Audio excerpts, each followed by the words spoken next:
Happy Serauba! Ngasi je koi Manipur Kanglaipak Sajibu Nongo Panba Serauba Sahi Hauban Numit ngasi je. Ngasi numit se mayam bana Serau na koi celebration adum tori yam saw da pa habdi koi leibak ki oiba issue hani laina lechat ama leibani na na si ma mo na koi lockdown su thamkhre leiba se aduna mar mo da koi festival sumba sahi haubagi kumhai je yam chong tawdra maksu yum gi hoiba kadi loin tawnare ado akhoi gi tawtra kagi na kan da di khoi gi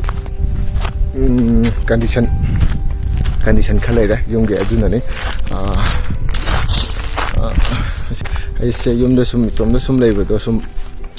belai ta boring chu bai ta na sum ching da la ga ai sum chana bane chana baji da thang gi hoiba sum mayam sum muchawa haidi kulon hai tare ko jajing da takpi gi ba mayam do sum mix tok salaga sum tok ja bane haja bane sida mayam na thang ta je sima thang ta je sum yokhat po na mayam na support to biyo sida ahen ba mayam ju tamning ba interest lai poi ta ga di ai makha da khoi tam pham ka ka loina description hap charam ge sahi ho was ni misiga mai le na mayam ju anai ga da ba nungai fa na le ba adagidi koi ji lai ba leina lai se na ta ba tek ta bo koi se da na ai mayam ta hajari ai su na ta tek ta bo jage aduna mayam puna khoi puna gyan tamina duna leina lai che udi covid-19 haisa theng bara khoi puna sogam na si ko aduka su shaida loi chalage mayam interest lai ta di hadi pisrigi walgi mapong khudima aduga or atopa hagi khoi area akali ti sai mi gaina jo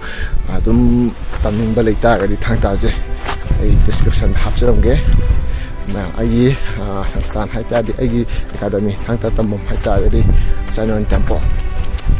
ata na dum la jin thena ni bamon ka pumel ka de le ai na hap te man video jen wipe ta di like comment share to biramo duga subscribe to biramo subscribe to lo mutuna notification bell ju ting ting and king biramo ado ma'am ai channel je subscribe adi yam je do ma'am chang subscribe to ga fan bio ado ma'am si ha ga ma'am sam tang da yai first kang lai fang na